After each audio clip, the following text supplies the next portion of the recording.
रस जिस काव्य साहित्य को पढ़ने, सुनने से, देखने से पाठक, श्रोता या दर्शक को जिस आनंद की अनुभूति होती है उसे रस कहते हैं। रसवादी आचार्यों ने रस को काव्य की आत्मा माना है। रस के 4 अंग होते हैं: स्थायी भाव, विभाव, अनुभाव और संचारी भाव। नंबर 1, स्थायी भाव। मानव हृदय में स्थायी रूप से विद्यमान रहने वाले भाव स्थायी भाव कहलाते हैं। प्रत्येक रस का एक स्थायी भाव होता है। इनकी संख्या 10 है। रस स्थायी भाव: नंबर 1, श्रृंगार रस, रति। नंबर 2, शांत रस, निर्वेद। नंबर 3, करुणा रस, करुणा, शोक। नंबर 4, हास्य रस, हास। नंबर 5, वीर रस, उत्साह। नंबर 6, रौद्र रस, क्रोध। नंबर 7, भयानक रस, भय। नंबर 8, विभत्स रस, जुगुप्सा या ग्रहणा। नंबर 9, अद्भुत रस, विस्मय। नंबर 10, वात्सल्य रस, वत्सल। नंबर 2, विभाव। स्थायी भावों के उत्पन्न होने के कारणों को विभाव कहते हैं। इसके 2 भेद हैं: आलंबन और उद्दीपन। आलंबन जिसके प्रति स्थायी भाव उत्पन्न हो और वह आलंबन कहलाता है। जैसे वन में शेर को देखकर डरने का आलंबन विभाव शेर होगा। आलंबन के 2 अंग हैं: आश्रय और विषय। नंबर 1, जिस व्यक्ति के मन में भाव जागृत हो वह आश्रय है। नंबर 2, जिसको देखकर मन में भाव जागृत हो वह विषय है। उद्दीपन भावों को बढ़ाने का उद्दीप्त करने वाले पदार्थ उद्दीपन कहलाते हैं। जैसे वन में शेर देखकर भयभीत व्यक्ति के सामने ही शेर जोर से दहाड़ मार दे तो दहाड़ भय को उद्दीप्त करेगी। नंबर 3, अनुभाव। स्थायी भाव के जागृत होने के बाद आश्रय की शारीरिक व मानसिक चेष्टाओं को अनुभाव कहते हैं। जैसे वन में शेर को देखकर डर के मारे कांपने लगना, भागना आदि। नंबर 4, संचारी भाव। आश्रय के चित्त में उत्पन्न होने वाले अस्थिर मनोविकारों को संचारी भाव कहते हैं। इसे अविभिचारी भाव भी कहा जाता है। निर्वेद, ग्लानि, मद, स्मृति, शंका, आलस्य, चिंता, दीनता, मोह आदि संचारी भाव हैं। इसकी कुल संख्या 33 मानी गई है। रस के भेद। रस के 9 भेद माने गए हैं। नंबर 1, श्रृंगार रस। नंबर 2, वीर रस। नंबर 3, शांत रस। नंबर 4, करुण रस। नंबर 5, हास्य रस। नंबर 6, रौद्र रस। नंबर 7, भयानक रस। नंबर 8, विभत्स रस। नंबर 9, अद्भुत रस। नंबर 10, वात्सल्य रस। नंबर 1, श्रृंगार रस। काव्य में जहाँ स्त्री, पुरुष या नायिका नायक के परस्पर मिलन या अनुराग का वर्णन किया गया हो वहाँ श्रृंगार रस होता है। श्रृंगार रस का स्थायी भाव रति या प्रेम है। श्रृंगार रस के 2 भेद हैं: नंबर 1, संयोग श्रृंगार। नंबर 2, वियोग श्रृंगार। नंबर 1, संयोग श्रृंगार जहाँ नायक नायिका के मिलन, वार्तालाप, स्पर्श आदि का वर्णन है वहाँ संयोग श्रृंगार होता है। जैसे एक पल मेरे प्रिया के दृक पलक थे उठे, ऊपर सहज नीचे गिरे, चपलता ने इस विकंपित पुलक से दृढ़ किया मानो प्रणय संबंध था। प्रस्तुत पंक्तियों में स्थायी भाव रति, आलंबन, प्रिया, प्रेमिका, उद्दीपक, त्वक पलक, अनुभाव, विकंपित नेत्रों के पलकों का ऊपर उठना एवं आना गिरना, संयोग भाव हृदय में हलचल, चपलता। संचारी श्रृंगार जहाँ नायक और नायिका का संयोगावस्था का वर्णन होता है वहाँ संयोग श्रृंगार होता है। नंबर 2, वियोग श्रृंगार। इसमें नायक नायिका के वियोग की स्थिति का वर्णन रहता है। जैसे उनका यहाँ कुंज कुटीर, वहीं झड़ता उड़ अंशु अबीर, जहाँ अली, कोकिल, किर, शिख सब हैं। सुन चातक की रत पीयू कहाँ, आप सब साज समाज वहीं तब भी सब आज अनाथ यहाँ। सखी जब पहुँचे सुध संग कहीं, अंध सुगंध समीर वहाँ। उपयुक्त उदाहरण में वीरहीण यशोधरा की विरह दशा का वर्णन किया गया है।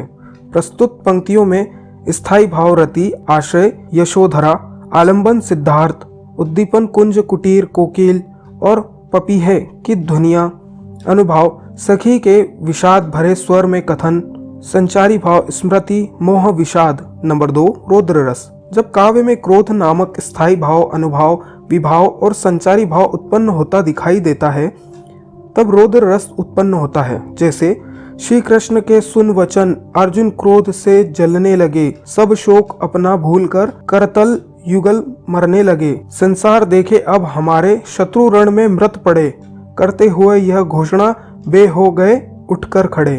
उपयुक्त उदाहरण में अर्जुन की क्रोधपूर्ण अवस्था का वर्णन है। पंक्तियों में रौद्र रस के निम्नलिखित अंग हैं: स्थायी भाव क्रोध, आश्रय अर्जुन, आलंबन शत्रु, अनुभव क्रोधपूर्ण घोषणा, शरीर कांपना, संचारी भाव आवेग, चपलता, श्रम, उग्रता। नंबर 3 वीर रस, युद्ध या कठिन कार्य करने के लिए जगा उत्साह भाव विभाव आदि से पुष्ट होकर वीर रस बन जाता है। जहाँ ओजस्वी बातों का वर्णन काव्य में परिलक्षित हो वहाँ वीर रस की व्यंजना होती है। जैसे हे शास्त्रे, हे द्रोणा, क्या देवेंद्र भी आकर अड़े, हे खेल क्षत्रिय बालकों का व्यूह भेदन कर लड़े, मैं सत्य कहता हूँ सखे, सुकुमार मत जानो मुझे, यमराज से भी युद्ध को प्रस्तुत सदा मानो मुझे। इस उदाहरण में अभिमन्यु की वीरता का चित्रण किया गया है, जिसमें रस के विभिन्न अंग निम्नानुसार दृष्टवत है। स्थायी भाव उत्साह, आश्रय अभिमन्यु, आलंबन द्रोणाचार्य आदि, अनुभव अभिमन्यु के वचन, संचारी भाव रोमांच उत्सुकता उग्रता। नंबर 4 करुणा रस, सहृदय के हृदय में स्थित शोक नामक स्थायी भाव का जब विभाव अनुभाव और संचारी भाव के साथ संयोग हो जाता है तब वहाँ करुणा रस की निष्पत्ति होती है। जैसे सब बंधुन को सोच तजी, तजी गुरुकुल को नेह, हा सुशील सुत कीमी कियो आनत लोक में गेह। पुत्र की मृत्यु पर पिता के विलाप का कारण चित्र प्रस्तुत किया गया है। हे पुत्र, तुमने अपने सब बंधुओं की चिंता और गुरुकुल का स्नेह छोड़कर एक लोक को त्याग कर परलोक में अपना घर क्यों बना लिया। उपयुक्त उदाहरण में स्थायी भाव शोक, आश्रय पिता, आलंबन पुत्र, अनुभव पिता के उद्गार, संचारी भाव दीनता, मोह, विषाद। नंबर 5 हास्य रस, जहाँ किसी व्यक्ति के वेशभूषा, आकृति, चेष्टा तथा विकृति वाणी को देखकर या सुनकर हंसी उत्पन्न हो वहाँ हास्य रस होता है। इसका स्थायी भाव हास्य या हास है। जैसे इस दौड़ धूप में क्या रखा, आराम करो आराम करो। आराम जिंदगी की कुंजी, इससे न तपेदिक होती है। आराम सुधा की एक बूंद तन का दुबलापन होती है। आराम शब्द में राम छिपा जो भव बंधन को खोता है। आराम शब्द का ज्ञात तो बिरला ही योग होता है। उपयुक्त उदाहरण में स्थायी भाव हास्य, आलंबन व्यंग का पात्र अर्थात व्यक्ति, उद्दीपन व्यंग युक्तियां, अनुभव खिलखिलाना, संचारी भाव हर्ष, चपलता, निर्लज्जता। नंबर 6 भयानक रस, सहृदय के हृदय में स्थित भय नामक स्थायी भाव का जब विभाव अनुभाव और संचारी भाव से संयोग हो जाता है तब भयानक रस की निष्पत्ति होती है। जैसे नभ से झपटत बाज लखी, भूल्यो सकल प्रपंच, कंपित तन वाक्युल नयन, लावक हिलियो न रंच। आप आकाश से झपटते हुए बाज को देखकर बेचारा लावा पंछी सुध बुध खो बैठा। उसका शरीर कांपने लगा और नेत्रों की ज्योति मंद पड़ गई।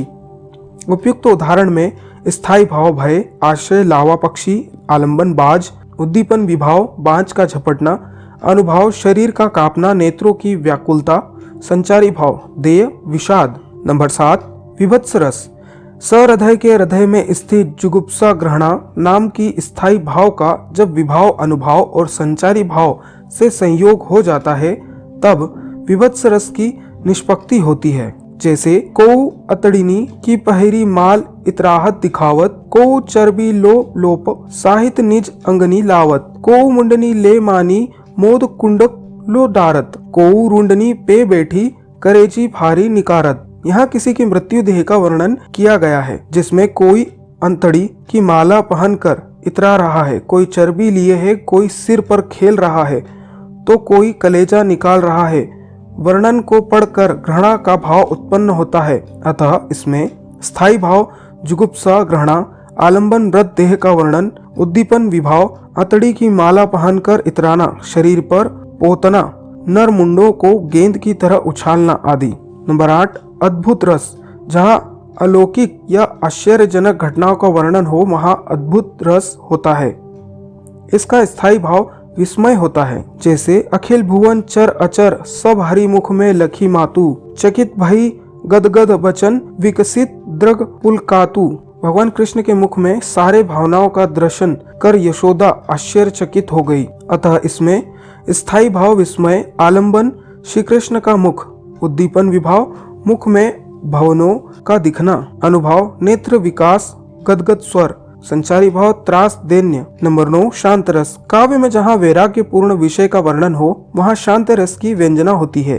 इसका स्थायी भाव वैराग्य या निर्वेद है। जैसे मौसम कौन कुटिल खल कामी, तुम सो कहाँ छिपी करुणामाए सबके अंतर जामी, जो तन दियो ताही बिसरायो ऐसो नोन हरामी, भरी भरी दोह विषयों को धावत जैसी सुकुर ग्रामी, सुनी सत्संग होत जी आलस विष्णी संग बिसरानी, श्री हरि चरण छाड़ी विमुखनी की निस्दिन करता गुलामी, पापी परम अधम अपराधी सपतितनी में नामी, सूरदास प्रभु अधम उदाहरणा सिनियो श्रीपति स्वामी।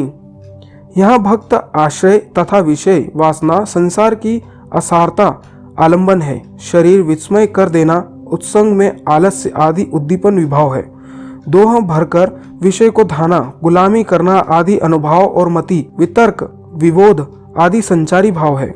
नंबर 10 वात्सल्य रस।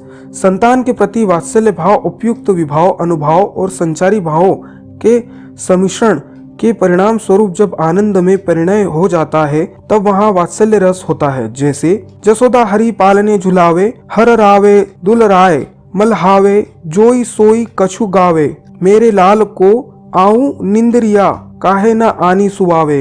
इस पंक्तियों में माता यशोदा के कृष्ण के प्रति वात्सल्य का चित्रण है। सहृदय के हृदय में स्थित वात्सल्य नामक स्थायी भाव का जब विभाव अनुभाव और संचारी भाव से संयोग हो जाता है तब वहाँ वात्सल्य रस होता है।